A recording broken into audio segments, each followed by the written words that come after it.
ध्यायाणं नमोलोये साहुरं मङ्गलं भगवान् वीरो मङ्गलं गौतमो गणे मङ्गलं कुन्दकुन्दाढ्यो जयनिधर्मोऽस्तु मङ्गलं सर्वमङ्गलमाङ्गल्यं सर्वकल्याणकारिकं प्रधानं सर्वधर्माणां जैनं जयतु शासनं जैनं जयतु शासनं मंगलमय मंगलकरण वीतराग विज्ञान नमो ताहि जाते भये अरिहंताहि महान करि मंगल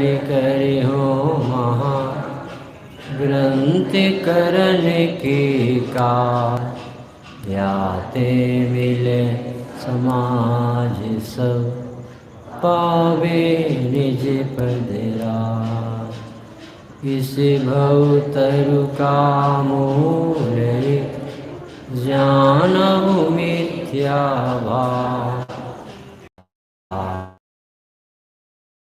मोक्ष उपाय मोक्ष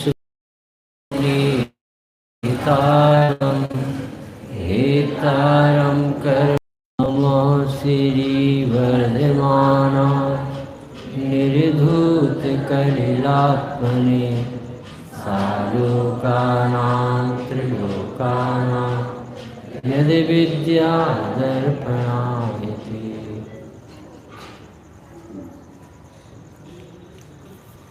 ये विधि ठाड़ी होय कि प्रथम पढ़े जो पाठ धन्य जिनेश्वर देव तुम नासिक कर्म जुआर अनंत चतुष्टय के धनी तुम ही हो सरकार मुक्ति वधु के कंत तुम तीन भुवन के राज। ये विधि ठाणे हुए की कोई विधि है, यानी हर कार्य की एक विधि होती है। रोटी बनाना है तो उसकी भी प्रोसीजर विधि है, हलवा बनाना है उसकी प्रोसीजर, पहले आटा सेंको, फिर उसमें घी मिलाओ, फिर बाद में शक्कर का सीरा मिलाओ, तब वो हलवा बने। यदि पहले ही से पानी मिला दें तो हलवा नहीं बने। यानी हर कार्य की एक विधि है। तो सुखी होने की भी कोई विधि होगी क्या? भगवान बनने की भी कोई विधि होगी? तो कौन सी विधि? ये विधि ठाणे हुई। क्या क्या लिखा उसमें? ये विधि ठाणे होय कि प्रथम पढ़े जो पाठ निजनेश्वर देव तुम नासिक कर्म जुआर। कितने भगवान खड़े होके मोक्ष गए और कितने भगवान बैठ के गए? 24 तीर्थंकर। तो 3 भगवान खड़े होके मोक्ष गए और 21 भगवान बैठ के मोक्ष। ऐसे है कि नहीं? कहते खड़े होना बैठना शरीर की बात नहीं। ये तो किस लिए लिखा है कि इस विधि ठाणे हो?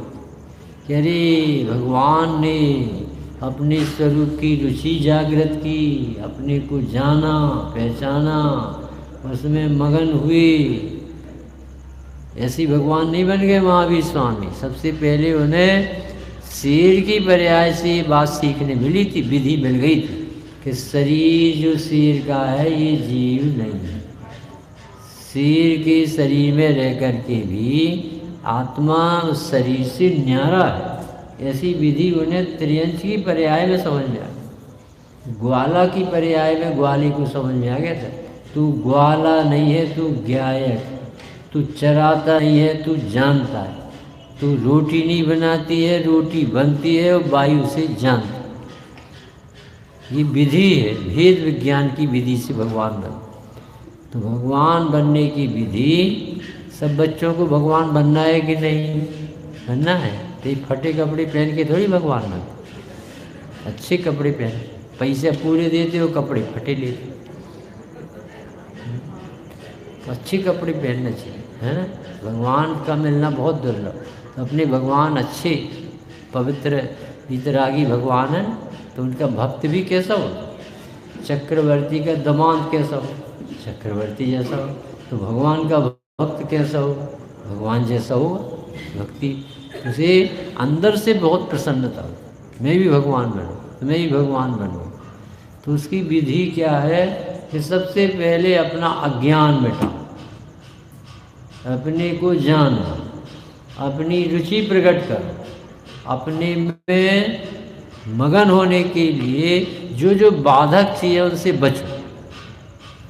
और ऐसे सम्यक दर्शन, सम्यक ज्ञान, सम्यक चारित्र का धारी मुनि होता है और एक दिन भगवान बन जाए। कौन सी विधि बच्चों सुनो?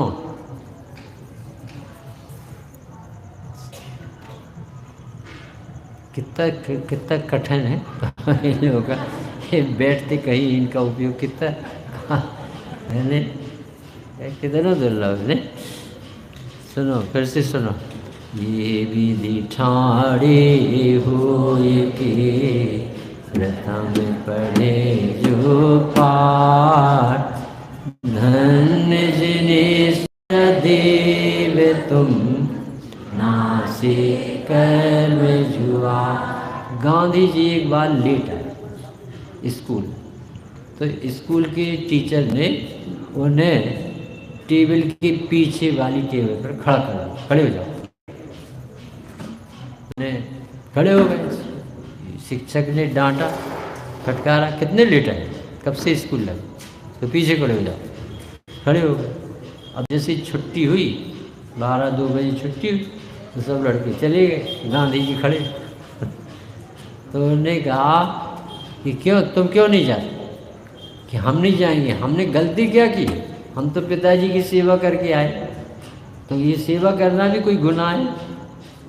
कमल भैया, हम पिताजी की सेवा करके आए हैं और लेट आए, तो हमारी गलती क्या है? कि बेटा स्कूल समय पर आना चाहिए, और तुमने पिताजी की सेवा की, वो गलती नहीं है। पर जो तुम्हें 1 घंटे आधा घंटे का स्कूल का सबक निकल गया, वो तुम्हें नुकसान होगा कि नहीं? हम नहीं देते दंड तुम्हें, तो अपने आप दंड मिल गया।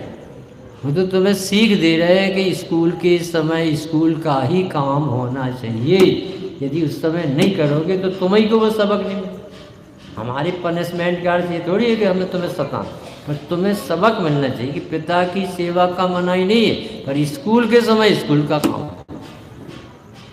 अब अपने में लगाना, बहन जी, अब अपने में लगाना। मनुष्य की पर्याय में, मनुष्य बने के लिए जो उत्कृष्ट कार्य है आत्माराधना, वो होना चाहिए।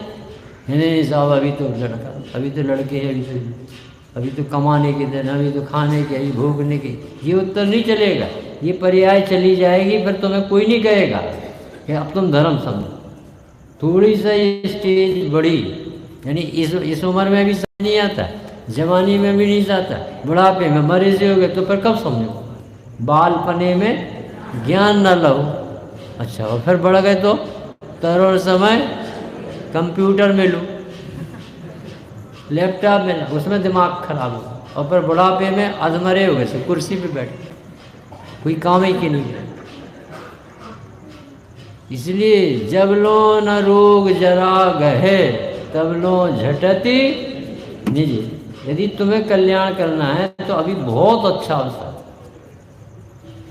तो दुकान छोड़ दे। अतुल भैया, दुकान छोड़ दो, ऐसा कुतर की कहते, दुकान छोड़। अरे भैया, दुकान नहीं छूटती है, दुकान का भ्रम छूटता है कि मैं दुकान चला। हमारा धर्म ऐसा नहीं है कि कोने में बैठ के किया जाए। हमारा धर्म पलायनवादी धर्म नहीं है कि भाग के किए जाए। हमारा धर्म जहाँ जीव है वहाँ उसकी रुचि चलती है। उसका ज्ञान काम करता है। वहाँ उसे कर्तृत्व नहीं आने देता, अहंकार नहीं आने देता, वहाँ भेद विज्ञान चालू रखता है। उसका धर्म कोई छिपके और आगे और पीछे और भेद बदल के नहीं होता। 24 घंटे आत्मा है तो 24 घंटे धर्म। जब सेठ, धनी आदमी, व्यापारी, धनार्थी 24 घंटे धंधा कर सकता है, सपने में भी बिल बनाता, नोट लेता रहता है और माल लाता रहता है, मंदिर में भी वो काम कर लेता है।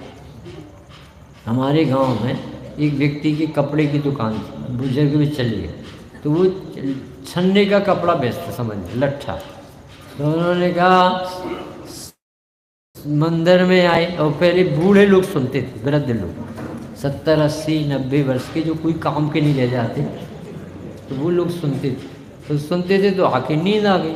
नींद आ गई तो जो आदत थी कपड़े मांगने की, तो लोगों ने कहा कि भाई 1.25 मीटर कपड़ा दे दो छन्ने का। तो उसने सामने वाले के कुर्ते को नाप दो, उन्होंने कहा फाड़ दो, तो उसके कुर्ता को नहीं समझ में आया काय के लिए उदाहरण कि ये कह रहे कि जब एक व्यक्ति इतना रंग में रंगा है धंधे में कि मंदिर में भी व्यवसाय कर लिया, उसने नाप दिया और फाड़ दिया। जब चल गया बेचारे का, चिल्लाए कि क्या करते हो? अरे वो उदाहरण ऐसा है, बिल्कुल सही घटना है जबलपुर मंदिर की। तो वो ये कहना है कि ये जीव को जब मंदिर में भी धंधा कर सकता है, मंदिर में भी शास्त्र वचन का सुन, तो ये धर्म के लिए भी अलग से जगह जाना पड़ेगा। रुचि बदल गई ना, तो वो तो जहाँ रहेगा ज्ञाता रहे, जहाँ रहेगा करता रहे, हर कार्य होगा और वो उसका ज्ञाता रहे। बहुत बड़ा मंत्र है। मुनीश्वर तो कैसे थोड़ी कि रोज रोज उनको मंदिर मिलता हुआ आने, जंगलों में रहते, कितने मील चल के आते, उन्हें रोज कहाँ आने। और श्रेष्ठ रत्नात्र सिद्धोपयोग वितरागी दशा निराकुलता का आनंद अमृत पीते रहते। 24 घंटे हम आपकी सेवा में, ऐसा नीतक है, क्योंकि उन्हें वोट चाहिए ना, तो कहते हैं आपकी सेवा में 24 घंटे। तो भगवान महावीर स्वामी कहते हैं कि आप अपने काम में 24 घंटे अलर्ट रहो, जहाँ रहो वहीं ज्ञाता रहो। अब हमारा प्रश्न है, ऐसा बताना, कौन बताए कि हम जब भोजन करेंगे, जब रोटी माता जी बनाएंगे उस समय भी ज्ञाता कैसे? वो रोटी बनाएगी तो ज्ञाता नहीं रहेगी, ज्ञाता रहेगी तो रोटी नहीं बनाएगी, दो काम कैसे होगी? ये हमसे प्रश्न हमारे घर में हमसे पूछा कि तुम कहते हैं कि पूजा करते समय भी आत्मा की आराधना करो, तो पूजा करेंगे कि आराधना करेंगे? फिर रोटी नहीं बनाते तो फिर कौन बनाता? हम नहीं बनाते तो कौन बनाता? ऐसे प्रश्न है और इसके समाधान जीव को नहीं मिलेंगे तो उसकी आकुलता दूर नहीं होगी।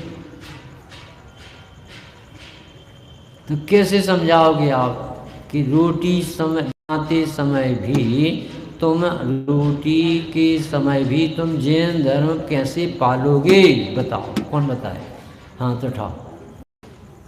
रोटी बनाते समय भी वो रोटी वाली बाई नहीं है, ये कैसे समझते?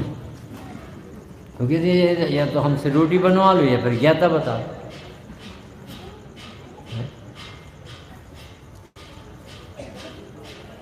कितनी गहरी दूरी है अभी तत्व की। जीव जहाँ रहे वहाँ ज्ञाता रहे। अब जैसे यहाँ से शिखर जी गए तो साथ में अपन शुद्ध भोजन, आटा ले गए, नमक ले गए और बूरा ले गए, जो आपके लिए जरूरी ले गए। तो वो जब ले गए थे रास्ते से, यहाँ से शिखर जी तक गए, तो शिखर जी जाते समय अपना आटा ही रहा कि कुछ और हो गया, बदल गया? शक्कर रही कि कुछ बदल गई? इतने मील, हजारों मील चल के गई तो बदल गई। ऐसे ही हम मंदिर से निकल के घर आए, चौके में आए, भोजनशाला में बैठे, तो अब भोजनशाला में बैठे, मंदिर में चौके में बैठे, तो उस समय ज्ञाता नहीं है।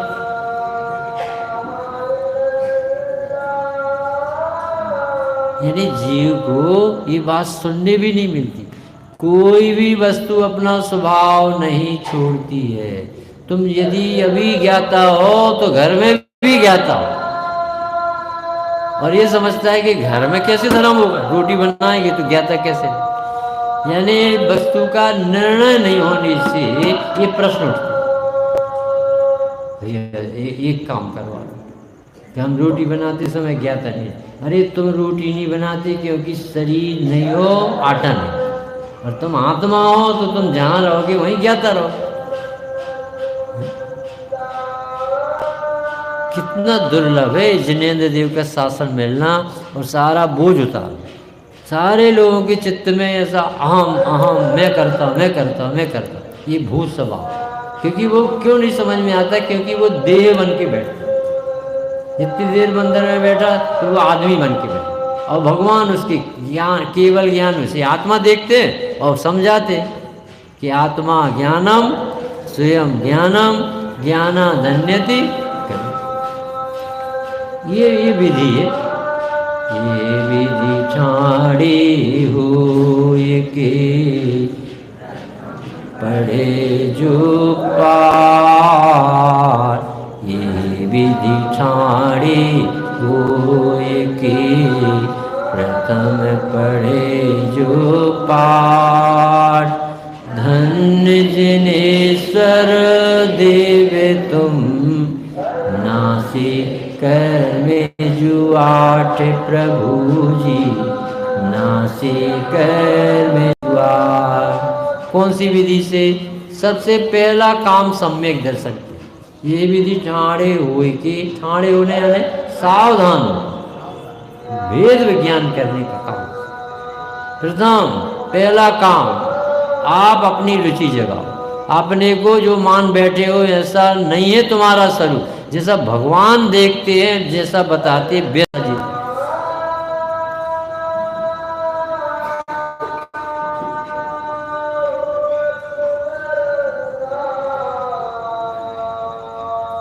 कितनी दुर्लभ बात है ये भगवान के अलावा ये बात है कौन कि तुम जीव हो। पहली क्लास पर सब सम्यक दर्शन यानी विश्वास होता है कि मैं जीव हूँ, मैं मन आदि नहीं। क्योंकि ये सब जो छूट जाता है वो मैं नहीं, जो साथ जाता है वो आत्मा का है, और जो छूट जाता है वो आत्मा का नहीं। ये मंत्र है, मेरा सो जावे नहीं तो जावे सो मेरा। मेरा कभी मुझसे छूटता नहीं है, और जो छूट जाता है वो कभी अपना होता नहीं। और जो अपना नहीं होता है विकास भैया, उससे धर्म नहीं होता जो अपना नहीं। और ये जीव उससे धर्म करता है जो अपना नहीं। जो कभी हो कभी ना हो उसका तो यानी इस समय अपन इस हाल में बैठे, कभी ट्रेन में बैठ जाते, कभी मोटर में बैठ जाते, कभी डॉक्टर के सामने बैठ जाते। तो अपन यात्री हैं कि मरीज हैं कि श्रोता हैं कि वक्ता हैं कि ग्राहक का? बाबा जी क्या है बताओ? नाम अनेक धरा हो गया नहीं। एक अनेक जगह बैठने से अनेक तो अनेक हो जाता है। तो कह रहे भैया तू विश्वास तो कर कि तू बदलता नहीं। ये विश्वास तो खोज बैठा है। इसलिए ये देखो कितनी जबरदस्त स्तुति है ये ठाणे हो, बहुत जबरदस्त, किसी हृदय से बनी होगी, पूरी विश्व में गाई जाए। ये विधि ठाणी हो की प्रथम पढ़े जो पाठ। धन्य जिनेश्वर देव तुम नासी कर में जुआठ प्रभु जी, नासी कर में जुआठ। कैसे नष्ट किए? प्रथम पाठ आपने सावधान होकर के अपना विश्वास किया कि मैं जो छूट जाता हूँ मैं नहीं हूँ, और मेरा कभी स्वभाव छूटता है। ये पहली क्लास पढ़ी तो देखो वो कहाँ पहुँच गए। और अपन इसे छोड़ के अब धर्म करना चाहे, क्योंकि आत्मा तो दिखती नहीं अपन को। दिन से तो देखो कब दीदी तुम्हें देखी कभी? एक आध दिन तो देखी, रात हाथ में दिन। इतने लोग बैठे, एक आदमी नहीं कहता मैं आत्मा है, और जी पीछे पड़े आत्मा जानो आत्मा जानो। जब जो दिखते ही नहीं तो छोड़ो ना भला। ईमानदारी दिखती भी सर कमल कुमार जी, ऑक्सीजन दिखती और जिंदा है कि नहीं? सिर दर्द दिखता है, भूख दिखती है, वहाँ तो पूरा विश्वास कर, नहीं दिखती वो मान जाती। और धर्म में देखो अरुचि, छोड़ो छोड़ो आत्मा, अरे आत्मा ही हो और आत्मा को छोड़ दो तो बचेगा। बहुत बहुत गहरी रुचि जगाने के लिए मनुष्य पर्याय मिली। जो कुछ पढ़ो समझ लो भगवान मिले, शास्त्र पढ़ रहे गुरु मिले, साधर्मी मिले, तीर्थ करो, सब में एक ही उद्देश्य बनाओ, हमें अपनी अरुचि दूर, हमें भ्रम छोड़ना, हमें अपना ज्ञान छोड़ना, हमें वास्तविकता से परिचित हो, मैं हूँ कौन। सारी दुनिया को जानता और अपने को नहीं जानता। ये विधि ठाणी हो ये की, प्रथम पढ़े जो पाठ, पाठ पढ़े यानी पुस्तक ले लो, पाठ पढ़े यानी ये काम प्रथम जगह दे अपने ध्यान में, श्रद्धा में कि ये है तू, ये से पढ़। पुस्तक पढ़ते पढ़ते तो अनंत भव हो गए, कभी अपने को भी तो पढ़ो कि मैं कुछ हूँ। दुनिया को पढ़ता ज्ञान और अपने को देखने की फुर्सत। ये विधि ठाणी होए की, प्रथम पढ़े जो पाठ। पहला स्थान दो आराधना की, पहला स्थान दो श्रद्धा की, पहला स्थान दो देव सहस गुरु के पास आकर आत्मकल्याण। प्रथम सवेरे उठते ही पहले याद आना चाहिए श्री जी की मुद्रा देखो, क्योंकि वो हमें अपना स्वरूप बता रहे। पहले ही भाव आना चाहिए उठते ही, यदि जिंदा बच गए हैं अपन, पुतिन का बम नहीं अपने यहाँ गिरा तो अब बच गए हैं, तो अपन चले श्री जी से मिले, सार्थक करे जीवन। प्रथम पढ़े यानी देखो, अवलोकन करो, समझो, उसको अपनाओ। पाठ यानी इसको अपना जीवन बनाओ।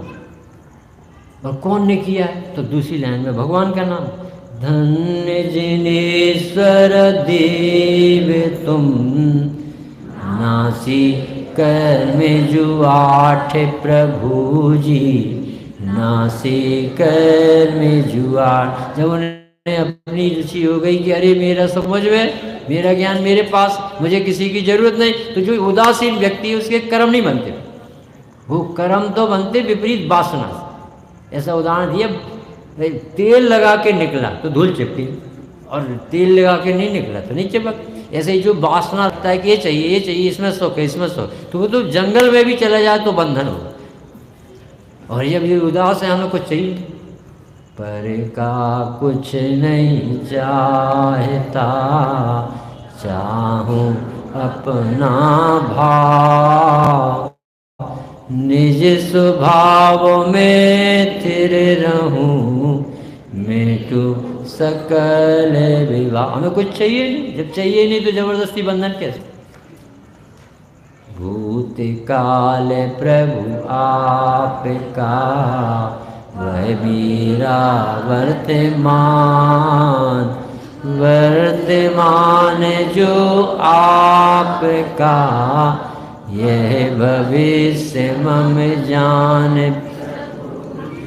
यह भविष्य मम जान। इतनी चुनाव हो रहे और पीएम मोदी जी चला, पीएम मोदी जी, मोदी मोदी मोदी, गोदी गोदी मोदी, सब चल कैसा फूला फाला फैल रहा।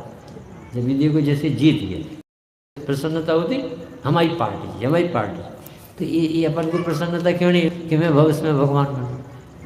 नहीं, फिर से पढ़, भूत काल प्रभु आपका, वह मेरा वर्तमान, वर्तमान जो आपका, वह भविष्य मम जान प्रभु जी, वह भविष्य मम जान।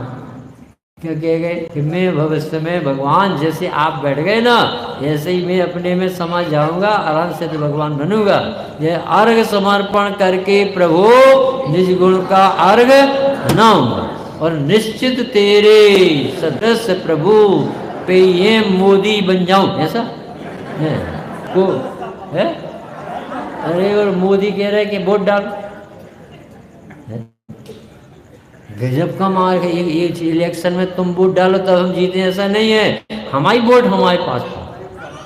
अनंत तीर्थंकर इसी विधि से मुक्त, इस विधि से गए भगवान। कौन सी विधि से?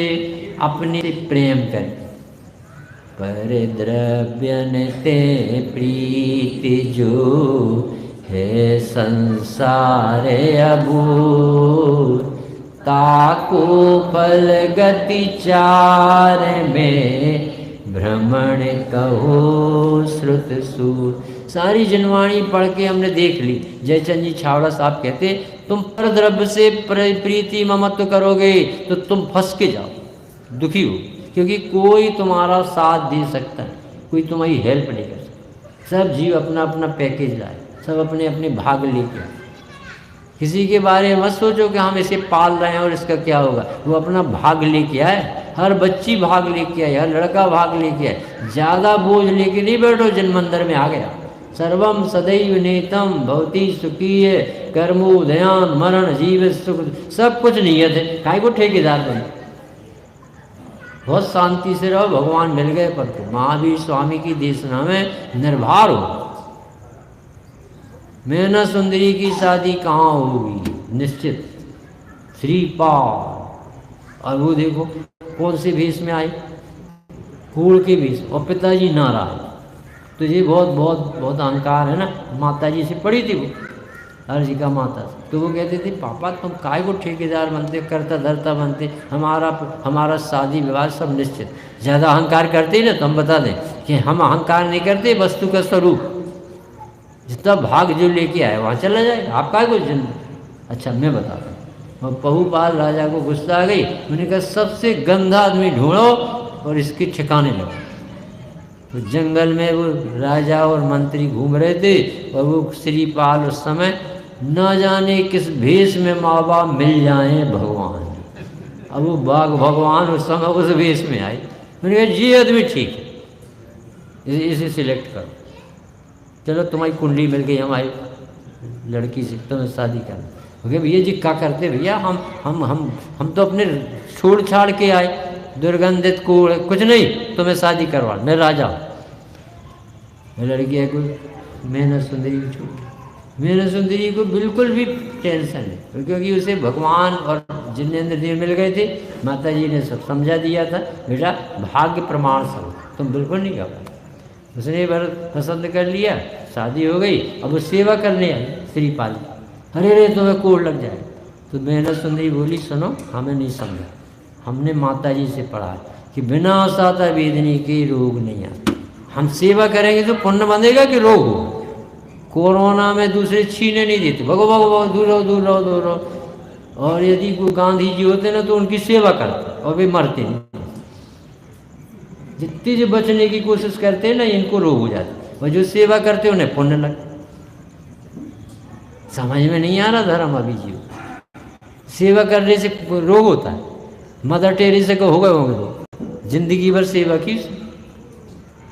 ऐसे ऐसे व्यक्तियों की सेवा की जिनको अपन देख के सोच नहीं सकते। मरे मराए से डल उठा लेती, बच्चों को, अनाथों, सबकी सेवा करती। जैन धर्म महाधर्म है भैया, बहुत ऊँचे वस्तु स्वरूप बताता है। बस अब घबराहट दूर, बिल्कुल नहीं सोचो कि क्या हुआ, जो होने योग होता वही होता।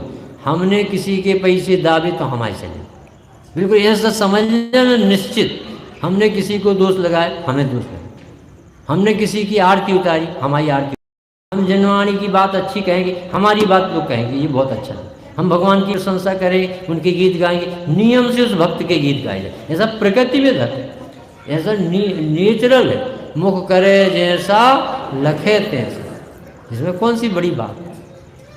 ये विधि है, भगवान से पूछवा ये विधि ठाणी हो ये की। कौन सी विधि? तुम पुण्य करोगे तो पुण्य का फल, धर्म करोगे तो धर्म का फल। ऐसा नहीं होगा पुण्य करो धर्म हो जाए, धर्म करो पुण्य हो जाए। हर चीज़ की विधि अपनी अपनी। तुम आत्मा को नहीं देखोगे तो उसकी विधि दुखी होने, तुम आत्मा की तरफ देखोगे तो उसकी विधि सुखी होने। धन्य जिनेश्वर देव तुम नासी कर में। आपने ये विधि समझ ली कि वास्तव में जिस तरीके जीवन जीता है जीव, श्रद्धा ज्ञान आचरण जिस तरीके उल्टा होगा तो उल्टा फल आएगा, सीधा होगा तो सीधा।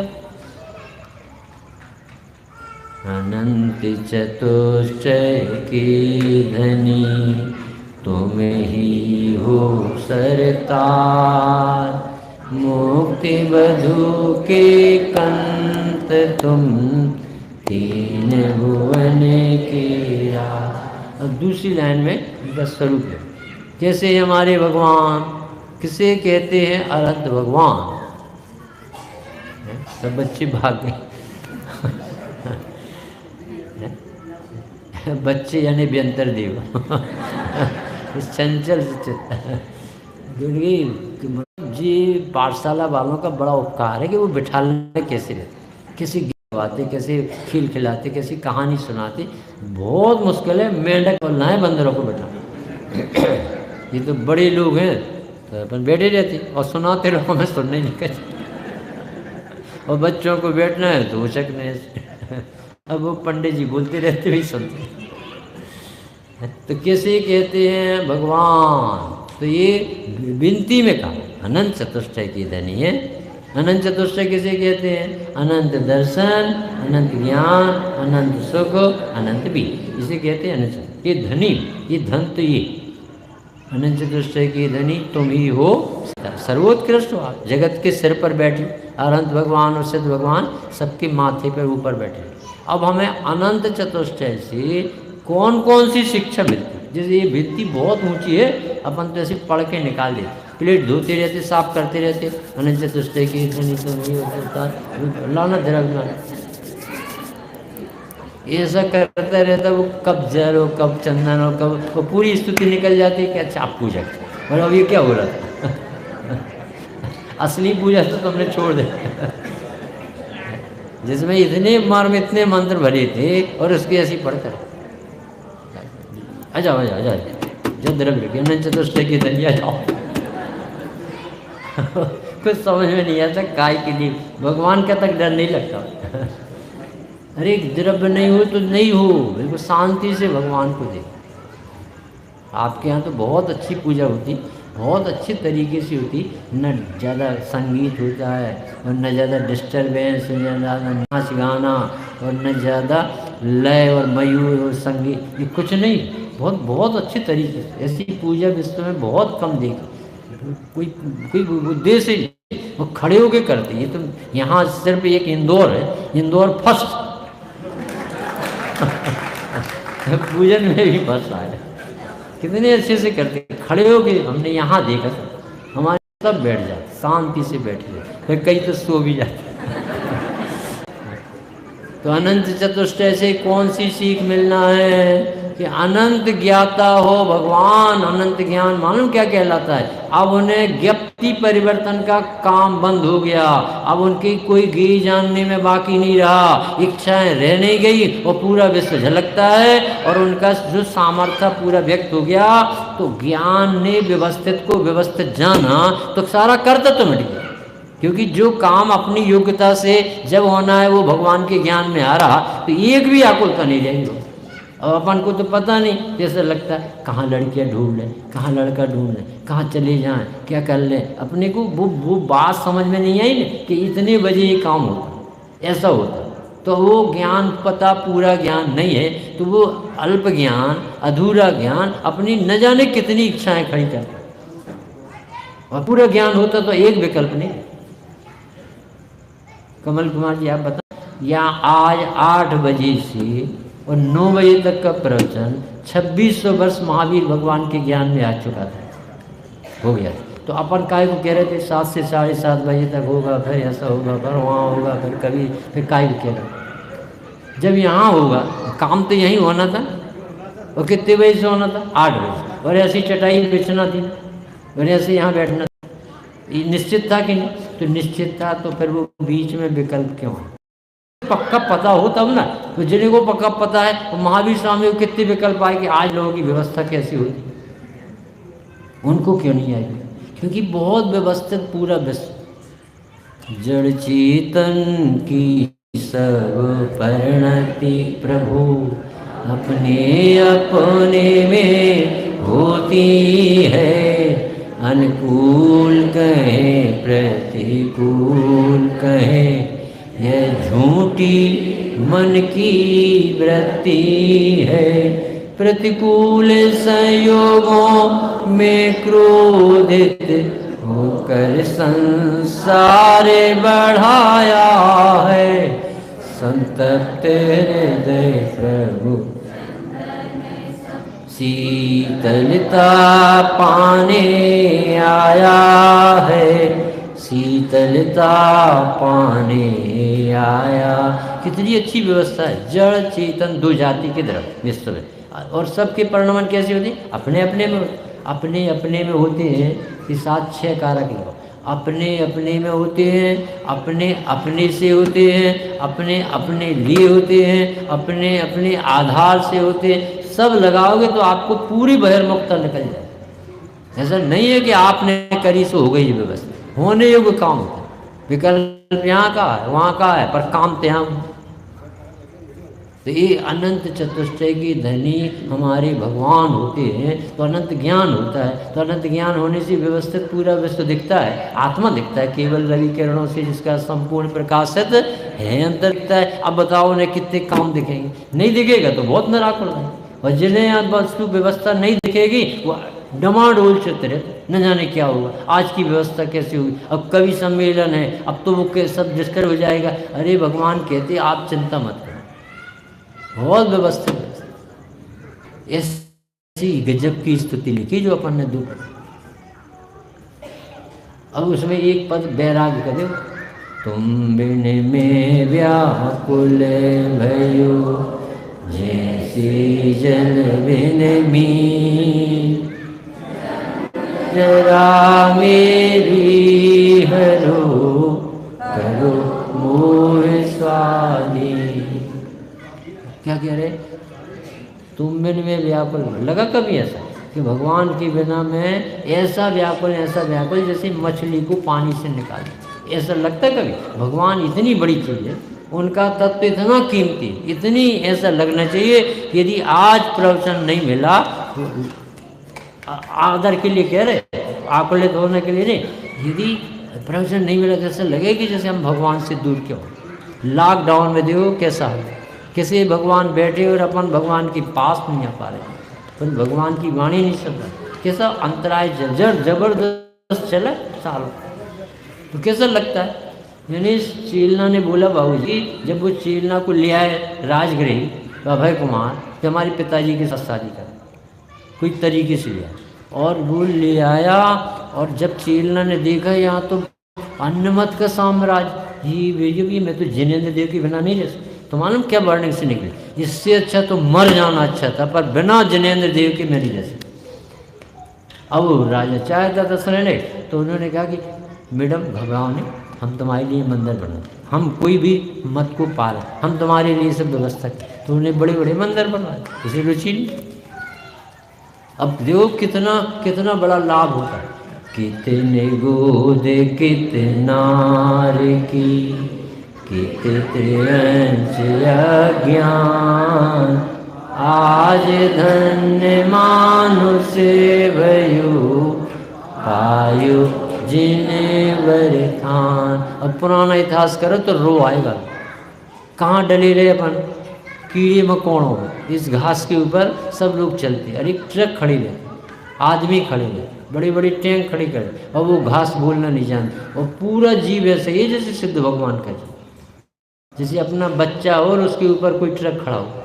तो ये वो घास के ऊपर पैर रखना भगवती आराधना में लगा कि गर्भवती स्त्री के ऊपर पैर रखना, इतना बड़ा दो बच्चे बिल्कुल नहीं लगता। अरे घास तो ये हो, अभी अभी अभी जो गीली फट्टी बिछी है और उसमें सम्मूर्छन जी हो रहे और सब उसके ऊपर चल के आते, तो कहाँ लगता?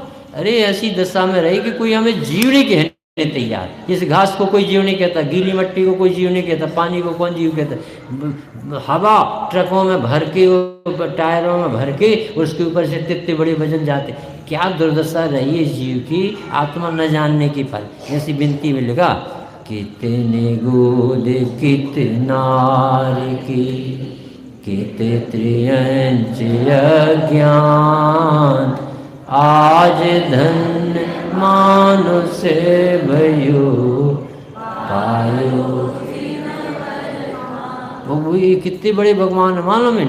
तुमको पूजे सुरपति, 100 इंद्र नमस्कार करती है, इतना बड़ा, और अपन को कैसे नंबर लग गया। और ये भगवान के पास जो आए वो भगवान बने बिना नहीं रहता। इतना बड़ा लाभ है भगवान के पास आए, क्योंकि ये अपने भगवान को चाहते नहीं, देते नहीं, आत्मा का स्वरूप बताते हैं और रुच जाता है तो वो भगवान बन जाता। तुल्या भवंती भवतो ननुतेन किंबा भूताश्रितम, यही नाथ में समम करो। जैसा दुर्लभ है भाई, बहुत दुर्लभ, बहुत दुर्लभ। कितने गोद कितनार की, कित त्रियंच अज्ञान, आज धन्य मानुष भयो पायो जिन बरतान। तुमको पूजे सुरोपति, अरपति नर पति देव, धन्य भाग मेरो भयो करण लगो तुमसे। असरण की तुम शरण हो, निराधार आधार, मैं डूबत भव सिंधु में कीव लगाओ पार। इंद्रादिक गणपति तकी कर विनती भगवान, अपनो बिरद निहार के कीजिए आप। ऐसी बातें करी जाती है स्थिति। ये भगवान आप अपने बराबर बना, यानी मुनि में सक है सेठ जी, आप हमें पगार अगार नहीं दो, अपने बराबर पार्टनर बना। जैसे कैसे कि देख लो, नौकर ऐसा एक आध दिन सनक जाए से, मैं ऐसा सेठ से कह दे कि सेठ जी आप और हम दो ही पार्टनर, तेरे दिमाग खराब है। भगवान से कैसी अच्छी बात, आप अपने समान बना। ये जैन शासन का स्तर है। इसको समाधि मरण पाठ को निकालने सब लोग के हाथ में पहुंच गया हो तो पहले ये 2 पद पढ़े लेते पूर्व के, और फिर 26 से पढ़ना है ना। बंदो श्री अरहंत परम गुरु, जो सबको सुखदाई, इस जग में दुख जो मैं भुगती, सो तुम जानो राई। अब मैं अर्ज करूं प्रभु तुमसे, कर समाधि और माही। अंत समय में यह वर मांगो, सो दीजिए जगराई। भव भव में तन धार नहीं में, भव भव शुभ संग पायो। भव भव में न परे दिलही में, माते पिता सुख पायो। भव भव में तन पुरुष तनो धन, नारी तन लीनो। भव भव में भयो नपुंसक, तमें गुण नहीं सी। इतने में समझ में आ गया कि हम क्या चूक गए, आत्मा पर नहीं समझ पाए और तो हमें सब बन जाए। तो ये प्रेरणा देके अब अपन को 26 मिनट बाद निकालना। जी जी वस्तु लखते हैं ती पर, इनसे निवारो। परिणति में ये साथ न ए स्वभाव विचारो। जो पर भव में संग चले तुझ, इन सौंपीत सुखीजे। पांच पाप तज समता धारो। यानी वो कह रहे हैं कभी कि आपके साथ जाने कौन तैयार। पत्नी, पुत्र, परिवार, शरीर, पैसा, इज्जत, पढ़ाई, वकालत, डॉक्टरी, कौन सी चीज़ साथ जाएगा उसको आप तैयार करो, उसको ले जाओ। तो बोली तो पढ़ाई भी नहीं जाएगी, अगले पर्याय में अल्फ़ाबेट्स पर तो पढ़ना पड़ेगा। तो ये पूजा पाठ जाएगी, ये भी नहीं जाएगी, फिर से सीखेंगे, फिर लगेंगे, तब वो फिर बाद में रिश्वत दी जाएगी। तो वकालत तो जाएगी साथ, तो वकील भी सब भूल जाएगा। क्या जाएगा, मकान, पैसा, कुछ नहीं जाए। तो फिर छोड़ो ना मोह, ये कह रहे, हे भाई मोह छोड़ो, जो तुम्हारा नहीं है, साथ नहीं जाता, उसका ममत्व, अपनत्व, एकत्व तोड़ दो। जो अपना है वो साथ में जाए। अपना है सो जावे नहीं, और जावे है सो। तो जो परिगति में साथ न चाले, ऐसो भाव विचारो। आप खुद निर्णय ले, क्या क्या आपके पास। जो पर्व में संग चले तुझ, उससे प्रीति करो। कौन सी चीज़ ऐसी है। वकील साहब से पूछा था ना, वकील ने पूछा नाविक से कि भाई साहब तुम प्राकृत जानते हो कि गुजराती, के हिंदी, के कन्नड़, के मराठी, कि बहू जी मेरे ये सब कुछ, तो तुम्हारी ज़िंदगी तो बेकार चली, पानी में गई। और इतने में तूफान आया। तो वकील साहब तैरना जानते कि भैया दफ़ा जानते हैं, नोटिस लगा देंगे कि समुद्र की कैसी ताकत पड़ी मुझे, कि वकील साहब अब देखो पानी में कौन की जिंदगी, तैरना नहीं आया तो मर जाओगे। नहीं समझ में आया, पानी में नहीं, प्रसंगों में जो घटनाएं तुम्हारे जीवन में घटे, उनमें यदि निकलना नहीं आए, प्राकरणिक बने वो दुखी हो, प्रकरण बनेगी उदयाधीन, और चतुराई ये कि तुम उनमें उलझना। गमार की गारी, हंस के टाप। चतुराई ये है कि किसी में उलझना। कोई उदय आ जान दो, गाली मिले दे दें दो, उसके मोह उसके पास। हम तो प्रभावित नहीं, पर परिणति से अप्रभावित। तो ये बहुत गजब की बात है ये। यदि तुम्हें एक कला आ गई तो तुम्हें कोई दुखी नहीं कर सकता। एक सास थी, नई बहू आई, तो वो पड़ोसन से सवेरे से रोज लड़ाई होती, दोनों सामने आमने निकलती थी, वो उन्हें गाली देती थी। तब वो पढ़ी लिखी मुमुक्षु मंडल की एक लड़की बहू बन के आई, तो मम्मी हम झाड़ू लगा लेते। अरे बेटा तुम नहीं जानते, पड़ोसन बड़ी चुड़ैलन है, वो सवेरे से लड़ती है, तो दिमाग खराब है, तुम अपनी नहीं आज आए कि नहीं मम्मी हमें तो दे, तो अवसर तो दे। तू वो जवाब नहीं दे पा, अरे हमसे नहीं जीतेगी वो, आप तो शांति से गई। तब उसको जो रोज की रोग थी, जीभ की खुजली, तो पड़ोसन ने चालू कर दी।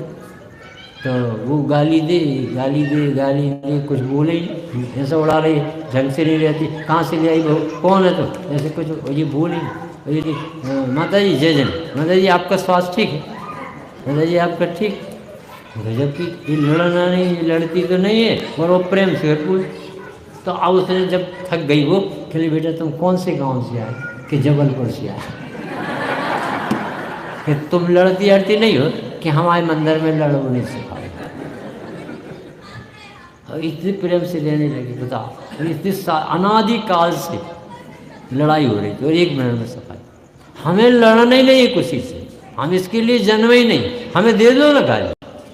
गाली सुन मन खेद न आनो, गुण को हो गुण कहो कहो, जो कुछ कहना कहो, हमें लगते ही नहीं तुम्हारी, हमें तो निर्जर हो। पुराने उदय जो बंधे थे सबने पढ़े। हमारा जैन धर्म लड़ना भिड़ना नहीं सिखाते, शांति से रहना सिखाते। कैसा धर्म है, और जीव को पसंद नहीं आता। आगे 27, 10 लक्षण में धर्म धरो, और अनुकंपा और लाओ, षोडश कारण नित्य विचारो, द्वादश भावे न भावो, चारों पर भी रोषद कीजे, हसन रात को त्यागो, समता धर दुर्भाव निवारो, संयम सो अनुरागो। अब ये 27 नंबर में ये कह रहे हैं कि एक जैनी की लाइफ स्टाइल ऐसी हो, इसका जीवन इतना शांत हो। 10 लक्षण का विचार कर, हे प्रभु कभी क्रोध ना आए, हे भगवान कभी मान ना आए, हे प्रभु हम मायाचारी न करें किसी, हम शांति से पवित्र हृदय बने, सोच मुँह से निकले तो मीठे वचन, सत्य बोले, सत्य अस्तित्व माने, संयमित रहें, बिना ब्रेक की गाड़ी, नियम नहीं रहेगी, इच्छाओं को रोकें, ऐसी भावना बात, ये लाइफ स्टाइल खिलाती है दैनिक जीवन।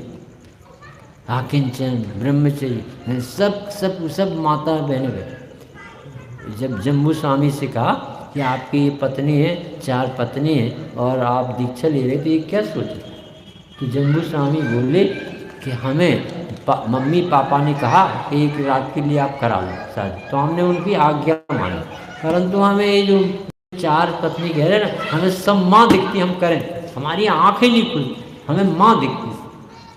अब बताओ कैसे रहे? दीक्षित हो गए वो चारों, लड़की भी दीक्षित हो गई, उनको बहुत बल था कि हमारे रूप को रूपश्री ऐसे नाम थे, और वो एक बार तो देखी, जरा तो चेहरा तो उठा और सामायिक करने में आँखें नहीं खुली। तो आपकी जिम्मेदारी नहीं, आपने भाव पाड़े, आपके कह लो जितने कहना, सब जब तक थक गई ना, तो एक धर्मात्मा आई कि इनसे तब तो चर्चा करो जब ही बोलेंगे।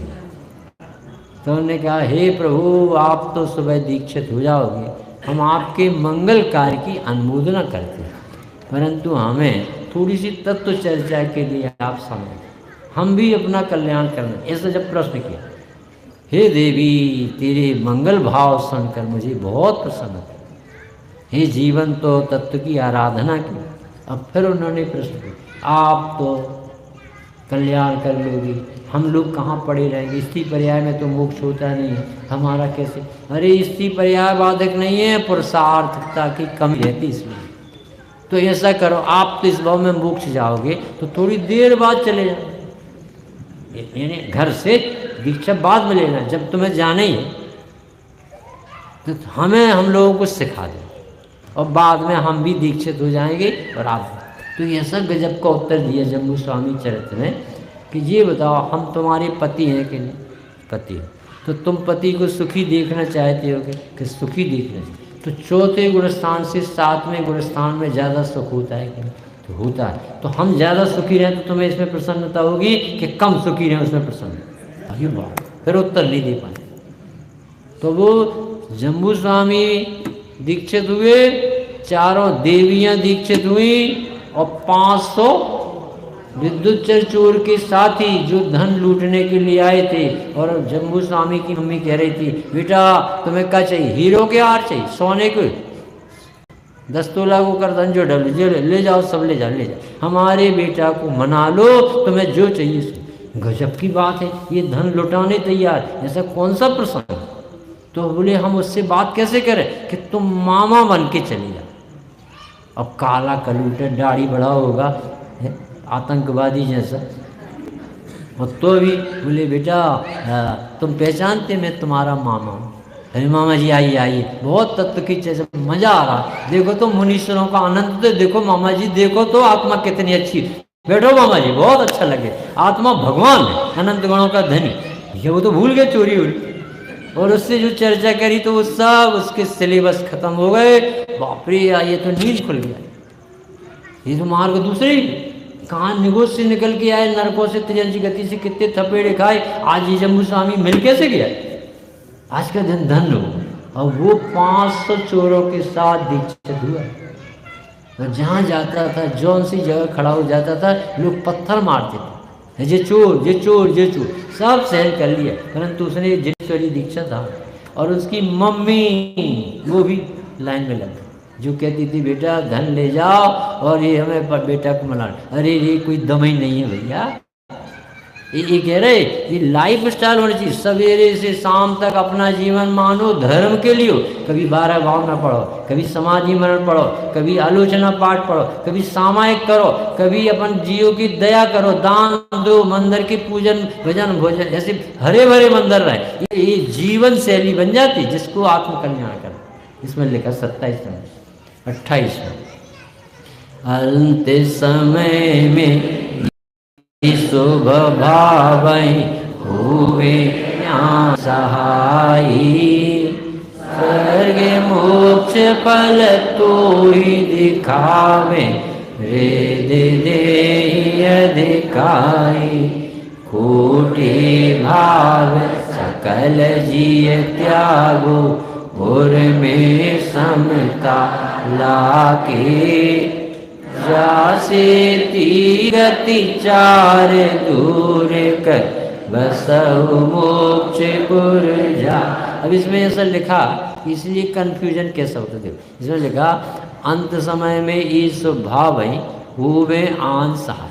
तो इसी ऐसा लगता है जैसे स्वभाव हुई विशुद्धि हुई, ये हमें शुद्धता प्रकट करा। ये गलत अर्थ से बचाने के लिए कहते हैं जब अपने समय सार आदि ग्रंथों में, ये स्वभाव किसी को शुद्ध प्राप्ति नहीं कराएगा, पर स्वभाव के माहौल में वो कर लेगा। क्योंकि तीव्र कसाय में, अशुभ प्रसंगों में आराधना नहीं होती।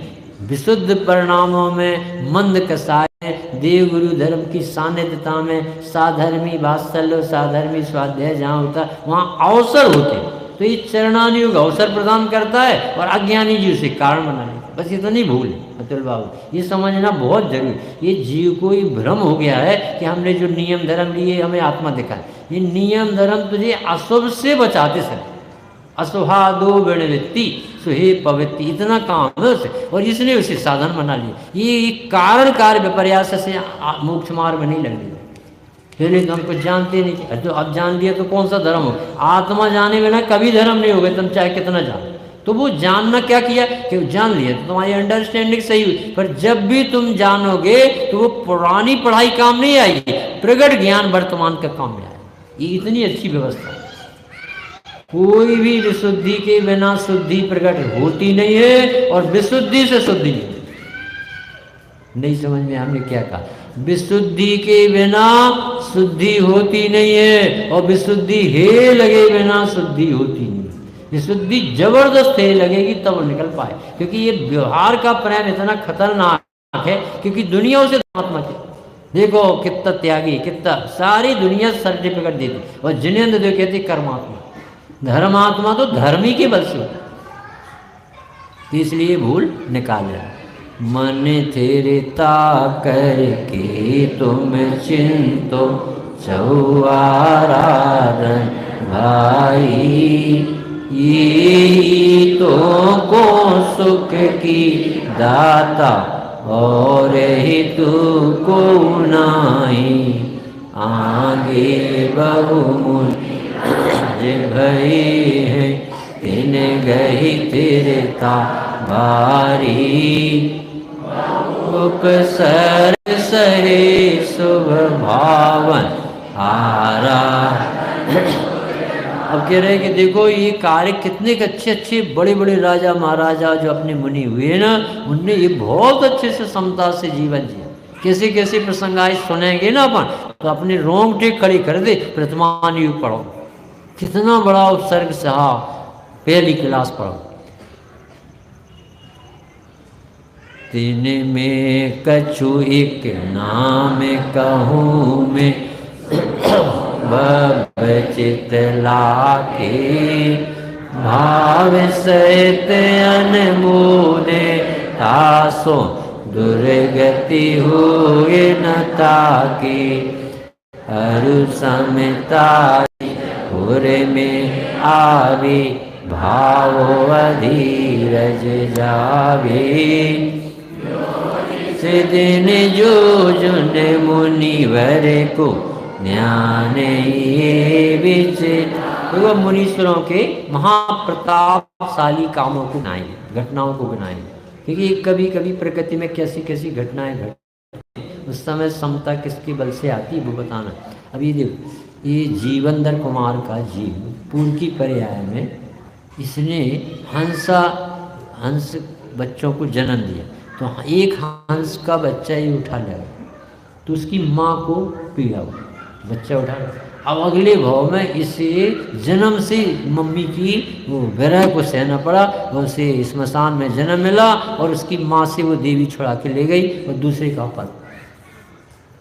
बिल्कुल 700 व्यक्ति और श्रीपाल मित्र पूरा भाव है। और यदि उनने मुनि निंदा की तो पूरी मुनि निंदा का जो पाप बांधा था उनको फिर ऐसा ऐसा उदय में आए। उनने मुनि को कोड़ी का तो इनको कोड़ हुआ, उनने समुद्र में फेंका तो उनको समुद्र में फेंक, इनने फिर उसे निकाला मुनिराज तो फिर ये निकले। और जैसी जैसी इनने जो जो घटनाएं घटी थी ऐसी बिल्कुल ऐसी हुई जैसे कोई कॉपी करके दी। चंदन वाला ने पहले भाई बहन तक को दोष लगा पूरी की पर्याय, और अब देखो कैसी हालत है। 18 नाते की कथा कार्तिकेय अंत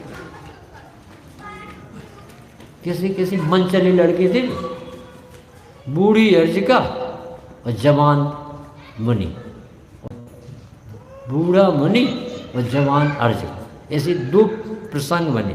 एक मुनि अपनी नत वधू अर्जिका के पास खड़ी थी और एक अर्जिका अपने बेटे के पास खड़ी, ऐसे दो पेयर खड़ी। और इस जीव ने देखा और ऐसे दोष लगा, अरे कैसे मूर्ख है, बूढ़े से जवान, जवान से बूढ़ा। सोच तो देखो कैसा बात पाप बांध। अब उसने क्या किया, प्रकृति ने उन दोनों को एक वेश्या बसंत तिलका के गर्भ में भेजा और भाई बहन के रूप में पैदा, और फिर उसने दोनों छोरों पे छोड़े और दो जगह उठा के ले गया। फिर दोनों की शादी हुई। करो बेटा, तुम दूसरों की खिल्ली उठाते ना तो ये तुम्हारी दुर्दशा हो।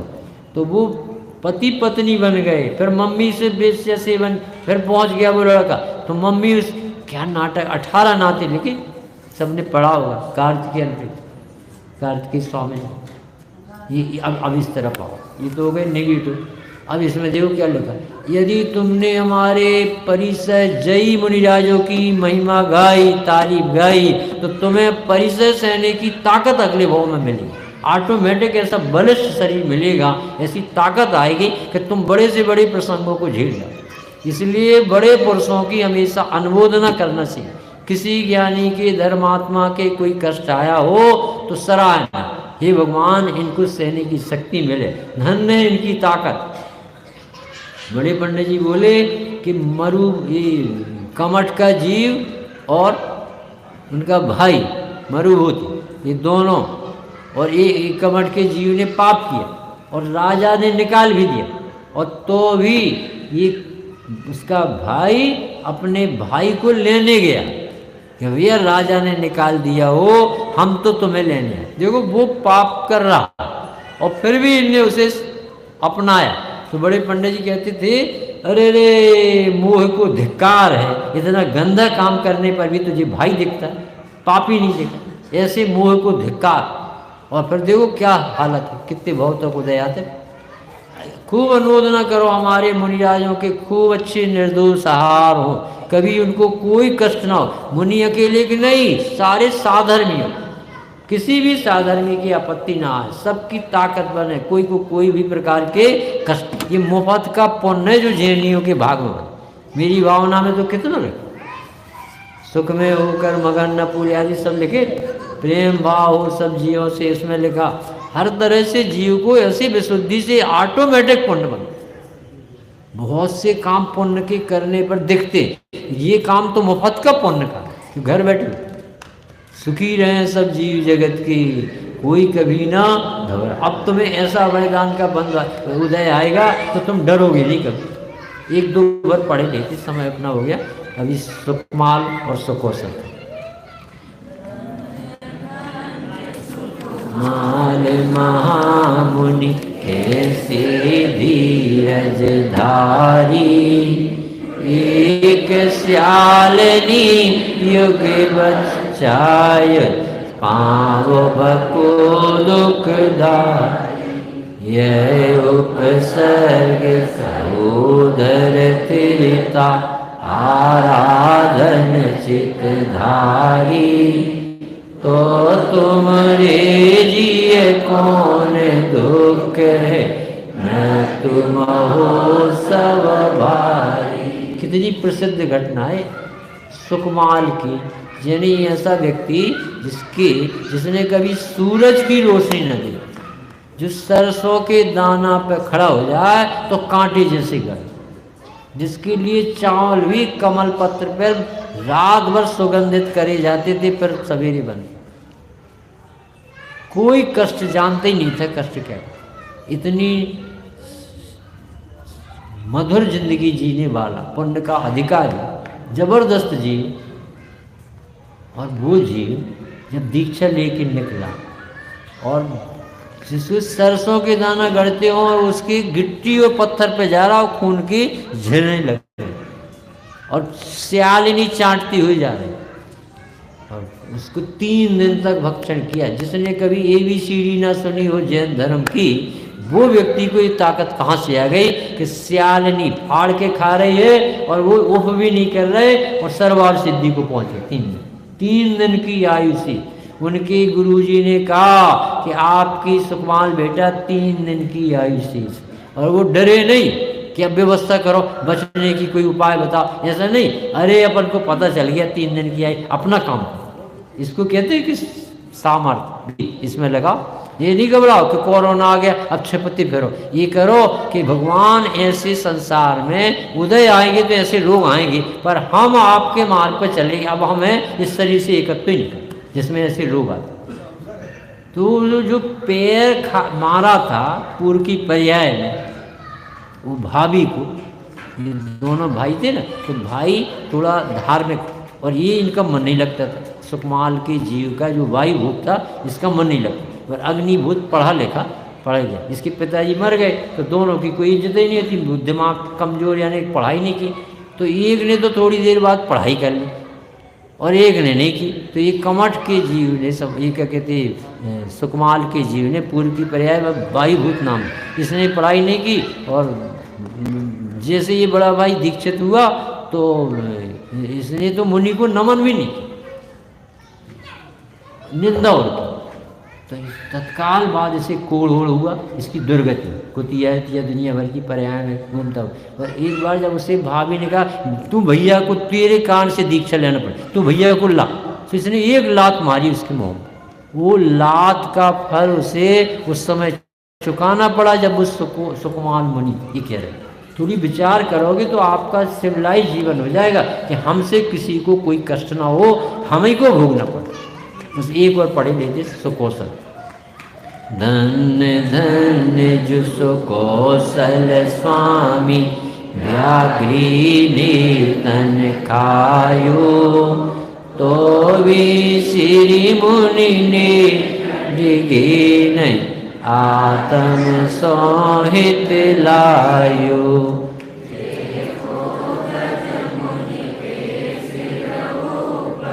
विप्रयगन बहुजारी, शीश जले जिम लकड़ी, तैनको तो भी नाही चिंगार। बस इसका अर्थ पर समझ लो कि देखो सुकौशल स्वामी के प्रसंग में इनकी पिताजी का नाम था कार्तिक, वो क्या कहते कीर्तिधर, और माताजी के ऐसा परिणाम बिगड़ा कि कीर्तिधर ने जैसे ही बच्चे को देखा तो जन्म नहीं ले पाया और पेट में तिलक करके चला, और बाद में बच्चे का जन्म हुआ तो वो मुनि से ऐसी चिढ़ गई थी, सहदेवी नाम था उसका, तो इतनी चिढ़ गई थी कि उनकी सूरत नहीं देखना चाहिए। तो एक बार ये सुकौशल छत पर बैठे, इनकी धाय माता बैठी और इनकी अपनी माता बैठी, और देख रही थी कि एक नग्न दिगंबर साधु नगर की तरफ आ रहा है। तो वहाँ पर चौकीदार ऐसा रखा था इस सहदेवी ने, सुकौशल की मम्मी ने, कि कोई मुनि हमारे नगर में प्रवेश नहीं करना। इतनी चिढ़ गई थी तो उसने धक्का मार के उस मुनि को निकाला। और वो कौन से मुनि थे? सुकौशल के पापा, पिताजी। अब ये सुकौशल देख मम्मी ये क्या हो रहा, ये कौन व्यक्ति इस नग्न दिगंबर जी को धक्के मारे? अरे बेटा भिखारी है, कुछ नहीं, तुम उस तरफ नहीं जाओ। अब जैसे ही उसे भिखारी कहा तो वो धाय माता खड़ी थी, तो वो इतनी जोर से हिलकी दे के रो पड़ी। तो वो रो तो पड़ी पर सेठानी के सामने कहे कैसे कि जी वो मालिक है हमारे जिनका हमने नमक खाया। तो वो जब सेठानी चली गई, बेटा तुम इस तरफ ध्यान दो, और जैसे वो गई तो धाय माता रोती देखकर उसने पूछा कि माता जी तुम क्यों रो रही? कि बेटा ये तेरे पिता, ये मम्मी मुनिराजों से नाराज है, तो अपने पति होने पर भी, मुनि होने पर भी बाहर अंधा वो कुछ नहीं दिखता है, इसने धक्का दिलवाया, इसने ऐसे दुखी हुई। अरे मैं जाता हूँ। और वो गए और उन्होंने मुनि से दीक्षा ले ली और उन्होंने तपस्या किया और दोनों पिता पुत्र तो अब पहले का रिश्ता है। अब दिगंबर संत बैठे थे। अब ये आर्त ध्यान में ऐसी तड़पती तड़पती मरी कि व्याघ्री, और व्याघ्री होकर देखो न्यू, अब वो राग कन्वर्ट होकर अब भोजन के रूप में राग आया। तो उस मुनि सुकौशल मुनि को जिंदा खा माँ खा गई, संसार की विचित्र वो खा गई। और जैसे लपकी किसके प्रति, कीर्तिधर मुनीश्वर के प्रति, तो उनके यहाँ श्रीवत्स का चिन्ह था, जैसे तीर्थंकरों के होता है ना, तो वो चिन्ह दिख गया इसे। अब वो है सैनी पंचायत, तो इसे दिखती सी जाति स्मरण हो गई। अरे ये तो देखे गए, ये तो पति। तो अब महाराज जी ने समझाया, अरे मूर्खा, तू उसकी राग में रोती रोती मरी और व्याघ्री जैसी गंधी पर्याय में पहुंच गई, आत्माओं को खा रही है। तूने अपने बेटे के लिए रो रो के समय खराब किया, जिंदगी बर्बाद कर दिया, उसी को खा गया। ऐसा परिणाम विशुद्ध हुआ, अपना अपराध स्वीकार किया और वो स्वर्ग में देवी जैनी बनी। ये जैन धर्म की ताकत है, जो इतने बड़े अपराध होने पर भी उसी दिशा दे दे और वो भगवान के मार्ग में लगे। ऐसा मंगल मार्ग, सभी लोग निरंतर समाधि की भावना भाव, शांति से जीवन जिए। कोई ऐसा लगे कि इस घर में कोई सरवार सिद्धि के लोग रहते, किसी शांत रहते, कोई ने पानी नहीं दिया, कोई बात नहीं, मिल जाए, अभी तक चाहे नहीं मिल जाएगी, कोई बड़ी बात नहीं। ऐसा समता का वातावरण रहे कि देख के लगे कि इस घर में कोई आराधक है। क्योंकि गृहस्थ के घर में भविष्य के मुनि रहते, अभी प्रैक्टिस जैसा जीवन जीते हैं ना, तो ये जीव बाद में मुनि बने। सेजानंदी शुद्ध स्वरूपी आत्म स्वरूपी, सेजानंदी शुद्ध स्वरूपी, अविनाशी हूँ आत्मस्वरूपी, सहजानंदी शुद्ध स्वरूपी, अविनाशी हूँ आत्मस्वरूपी। निश्चित ही हम लोग बहुत ही भाग्यवान हैं। वास्तव में ये चर्चाएं भी सुनने के लिए दुर्लभ रहती है, और पंडित जी के प्रवचन में निरंतर एक बात बार बार आती है कि हमारा सौभाग्य है कि हम वास्तव में जैन हैं, हमको ऐसे जिनेंद्र भगवान मिले हैं। और अपना भी कर्तव्य है कि एकमात्र चैतन्य आत्मा, ज्ञानमयी आत्मा, अपन स्वयं ज्ञाय आत्मा है। इस बात को अभी भी नहीं समझेंगे तो आप खुद ही सोचो कौन से समय में जाके समझेंगे। मतलब अपने को आई थिंक व्याघ्री बन करके तो नहीं समझना होगा, ना कोई शेर चीता कुत्ता बन के, मतलब इससे बढ़कर के और कोई अवसर नहीं आ सकता है। ये जो हमारे पास समय है, इससे बढ़कर के और कोई विधि मिल जाए कि हम अपना कल्याण कर लें, ये संभव नहीं है। इसलिए हम ज़रूर इन बातों को सुन करके गंभीरता के साथ में अपने जीवन में कैसे भगवान की आराधना, चैतन्य में आत्मा की आराधना हो, वो सब विचार करें। और इसी स्थान पर अपन बैठे हुए हैं। आप लोगों को याद है कुछ? नहीं याद है? अरे हाँ तो बोलो, यहीं सीखो आप लोग हाँ बोलना। यहाँ पर अपन ने पिछले 1.25 महीने पहले लगभग यहाँ पर ठंड की कड़ाके की दिसंबर के समय में, जब इंदौर के लोग महामारी में डरे हुए थे, सभी लोग अपने घरों में से बाहर निकलने के लिए तैयार नहीं थे, तब पूरे भारत भर से अलग अलग स्थानों से, ट्रेन से, प्लेन से, बस से, कार से लोग आए थे। और उन लोगों ने एक महान अद्वितीय ग्रंथ उनका अध्ययन करने के लिए पूरे 9-10 दिन के लिए यहाँ पर शिविर में भाग लिया था। वही गोमट सार जी कर्मकांड अद्भुत अतिशयकारी ग्रंथ है, जिसमें जीव कांड जी का अध्ययन हमने पहले किया, और अब 2 शिविर हो चुके हैं कर्मकांड के।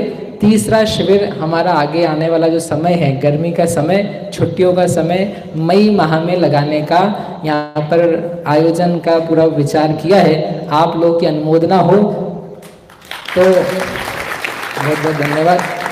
28 मई से लेकर के 5 जून तक गोमट सार जी कर्मकांड का तीसरा शिविर लगेगा। इसमें बहुत सुंदर चर्चाएं हैं। उत्कर्षण अपकर्षण ये शब्द अपन सुनते हैं। इस बार का विषय है कि वो वास्तव में होता क्या चीज़ है, वो उसका संबंध क्या है। इतनी सारी अपने को गलत धारणाएं हैं, भ्रांतियां उसके बारे में, वो जब मूल ग्रंथों के माध्यम से अपन देखेंगे और कैसे कैसे उसके परिणमन होते हैं, जीव के भावों का संबंध कैसे बनता है। इसके बाद में बहुत सुंदर 5वां अधिकार है, सबसे बड़ा अधिकार है, स्थान समुत्कीर्तन अधिकार। अभी मैं उसके नोट्स पूरे लिख करके हमने फिनिश किए। इतनी इंटरेस्टिंग बातें चर्चाएं हैं कि मेरे को लग रहा था लिखते लिखते कि अभी शिविर लग जाए तो मैं ना अभी पढ़ा दूँ। मतलब बहुत ही अद्भुत मार्मिक बिंदु है उसमें। अपने आत्म कल्याण के लिए इतने सुंदर सुंदर प्रसंग हैं और संवर निर्जरा मोक्ष तत्व की चर्चाएं हैं, तो वो सारा का वर्णन यहाँ पर तीसरा जो शिविर लगेगा उसमें करेंगे। जितने बाहर के लोग हैं जैसे हमेशा आते हैं, उनके निवास की आवास की व्यवस्था यहाँ पर रहेगी। आप लोग भी जो इसमें भाग लेना चाहें अवश्य भाग लें। जिन्होंने पहले भाग नहीं भी लिया है वो भी केवल उनको 3 पेज याद करके आएंगे तो वो इसमें पार्टिसिपेट कर सकते हैं। और पूरा का पूरा जो आयोजन रहेगा, ऑनलाइन का ज़माना है लेकिन हम पिछड़े लोग हैं, तो ऑनलाइन कुछ भी नहीं रहेगा जैसे पिछली बार नहीं था। पूरा का पूरा शिविर ऑफलाइन ही रहता है। एक बहन कल मुझसे कह रही थी कि हम पंडित जी के प्रवचन ऑनलाइन भी सुनते हुए बहुत सारे अनेकों बार सुने पहले भी, और चलते रहते हैं, कान में लगा लेते हैं। लेकिन अभी जो बैठ कर यहाँ सुनते हैं तो उसका तो अलग ही इफेक्ट है। मतलब वो जो भावनाएं पैदा होती हैं, वो जो आप यहाँ सामने बैठ कर के सुनते हो और आप घर में सैकड़ों भी सुन लोगे तो पुण्य तो हो जाएगा, आपको समझ में भी आ जाएगा। लेकिन जो एक भावों में भीगना होता है वो संभव नहीं होता। जो आप सामने बैठ करके आप सोचो पूरा हॉल भरा रहे और अपन यहाँ कर्मकांड की सुंदर चर्चाएं सुने, तो उस समय के परिणाम जो विशुद्धियों के साथ में होते हैं वो आप सैकड़ों बार भी सुन लोगे ना तो नहीं होगा। इसलिए जो शिविर है उसमें कुछ भी ऑनलाइन नहीं रहेगा, पहले की भांति ऑफलाइन ही रहेगा। यदि आपको पढ़ने की जिज्ञासा हो, दे सकते हो आप समय, तो आप आओ। पिछले भी शिविर जितने हमारे शिविर हुए ना, सब शिविरों में यंग बच्चे, कोई सीए वाला, कोई सीएस वाला, कोई इंजीनियरिंग करा हुआ, जिसने पहले कुछ भी नहीं पढ़ा है, ऐसे भी बच्चे आए हैं। 8वीं 9वीं 10वीं 11वीं 12वीं के भी आए और एंड में उनका एक्सपीरियंस यही रहा कि भैया समझ में आया हो चाहे नहीं आया हो, लेकिन मजा तो आया है। और उसके अलावा, मजे के अलावा, हमने जिन धर्म के प्रति संस्कार श्रद्धानी दृढ़ किया है कि बहुत कुछ काम का है, सीखने लायक है, पढ़ने की बहुत ज़रूरत है, हमारा जो दिमाग का अहंकार था वो सब निकला। इसलिए आपने नहीं भी पढ़ा होना तो आप थोड़ा सा 2 दिन दो मुझे, केवल you just come for 2 days। केवल आप सैटरडे आओ, संडे आओ। सैटरडे को चालू होता है और अगले संडे तक चलता है। केवल आप 2 दिन के लिए आओ। आपके जो बच्चे हैं 10वीं 11वीं 12वीं के, फर्स्ट ईयर के, कॉलेज के, आप उनको 2 दिन के लिए भेजो, समझ में। और भी ओनली 2 days। उसके बाद तीसरे दिन आपके आने की इच्छा, आपको आना हो तो आना, नहीं आना हो तो मत आना, कोई दिक्कत नहीं है। लेकिन आप 2 दिन आ जाओ और बाकी फिर जो होगा देखा जाएगा। आओगे कि आओगे आप लोग? अरे हाँ तो बोलो। तो ऐसा शिविर लगेगा, ऑफलाइन रहेगा। आप सभी आए, उसके रजिस्ट्रेशन फॉर्म्स रहेंगे जो ऑनलाइन अवेलेबल होंगे। हम आप सभी अपने जीवन को इन्हीं प्रवचन आदि के माध्यम से धन्य बनाएं। जिनवाणी स्तुति। मिथ्या प्रनाश देखो, ज्ञान के प्रकाश देखो, आपा परवास देखो, मानुषी बखानी है।